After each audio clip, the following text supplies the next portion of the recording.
Hi, Ian here from Katoomba Music.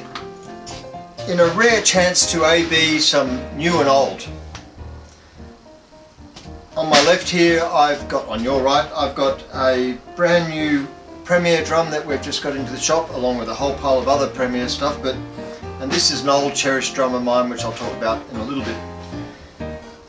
When lots of us like to A-B things, which one's better and stuff.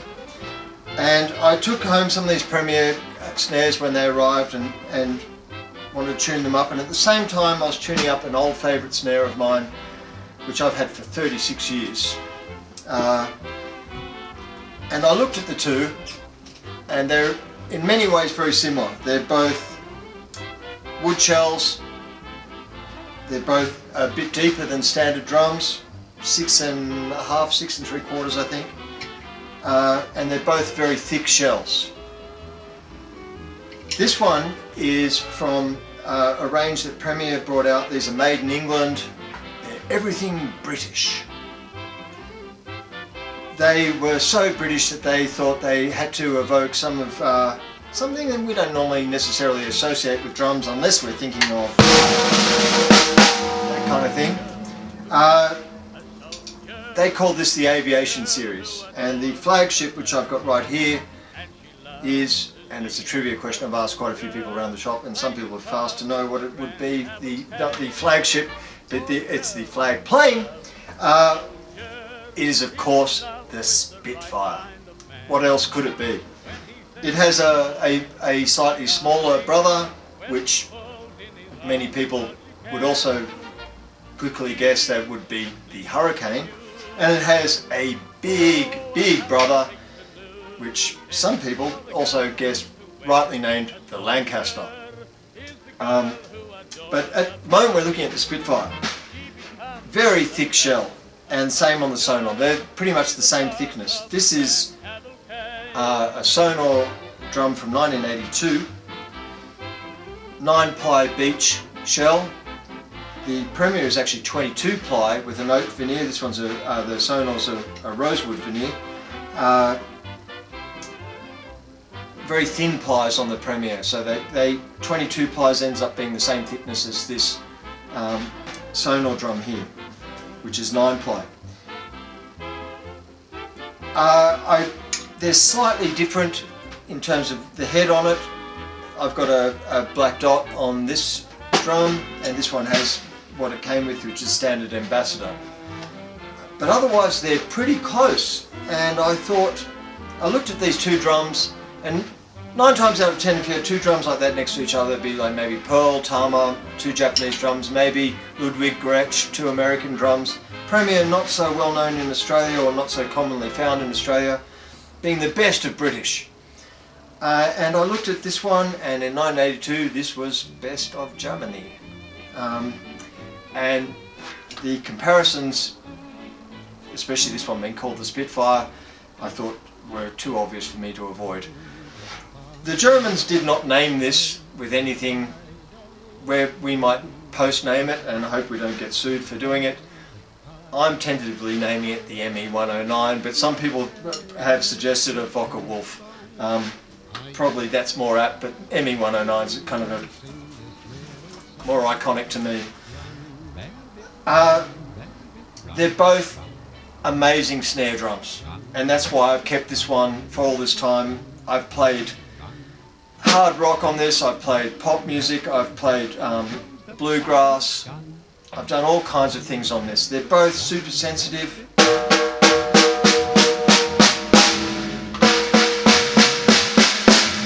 The tuning's not exactly the same. I went pretty close, but you know, with the different heads, I'm not going to get it exact. They've both got a killer crack on the rim.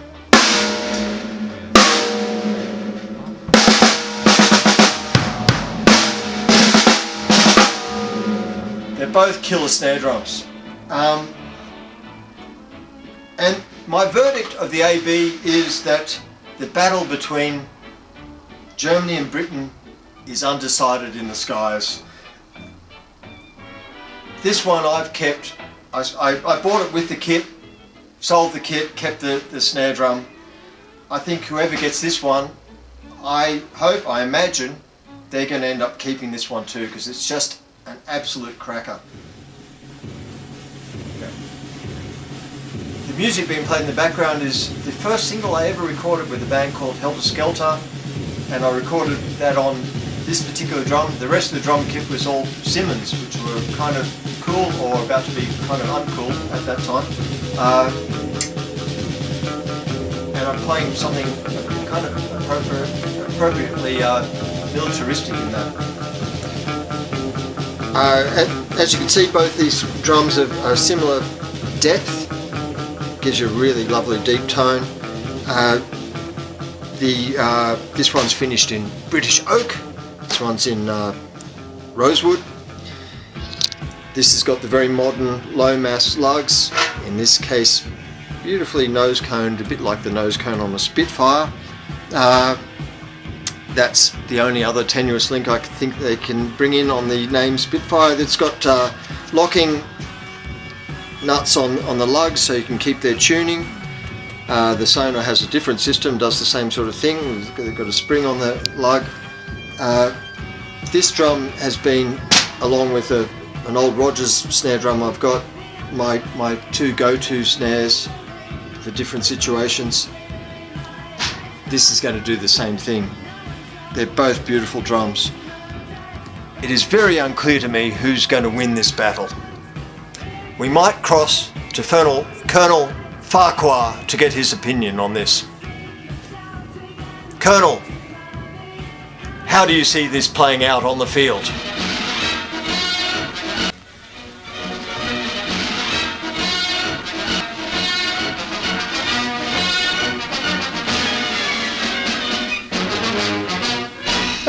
Jolly good question there, Sergeant Major Morrison. I'm telling you, yes, that drum beat there, I'm sure it must have been the Spitfires and the Hurricanes. Just beating over there, you can hear it. The gathering of forces, mighty forces, and one can hear the powerful war drums in the distance of the British and the German drums drumming away madly, but overall I think the British Spitfire and Hurricanes and are going to win out over the Germans every time. They've just got it. Lieutenant Goodtrot and I, and my faithful camel, Colette, used to go for sorties, over the desert.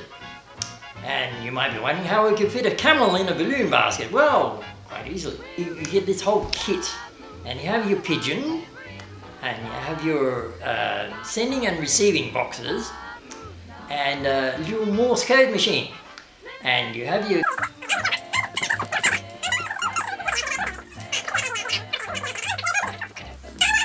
they used to use their combs for and a bit of paper or an old gum leaf they might.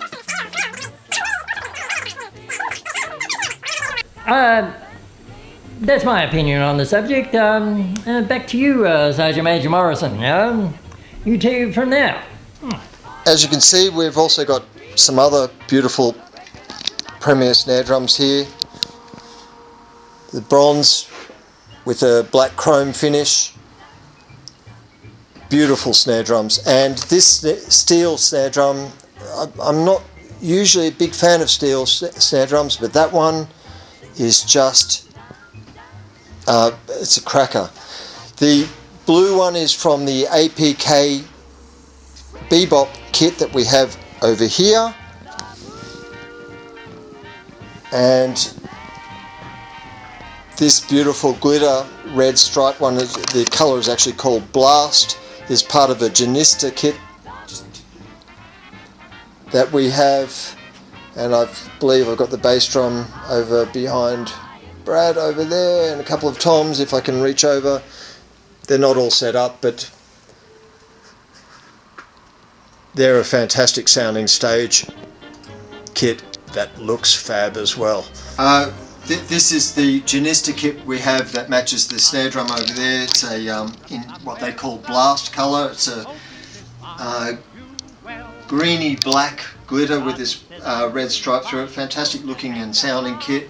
And There's a whole lot of other Premier that we have access to at the moment, and maybe for not much longer. So I encourage people, if they're interested in this iconic brand, to come in and talk to us about it and have a look what we've got in here and what they might be also interested in.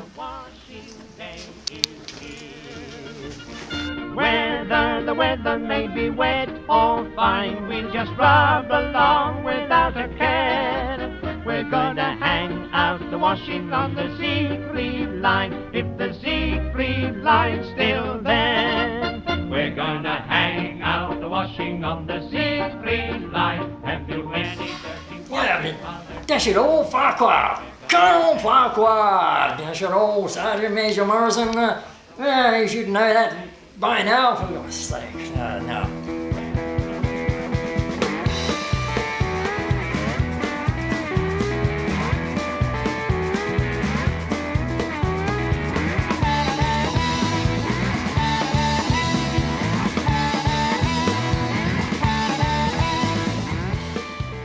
Their job, wearing a great big smile. What do we want? Moderate change. When do we want it? In due course. If you want to keep in swing, here's the song to sing. We're going to hang out the washing on the Siegfried.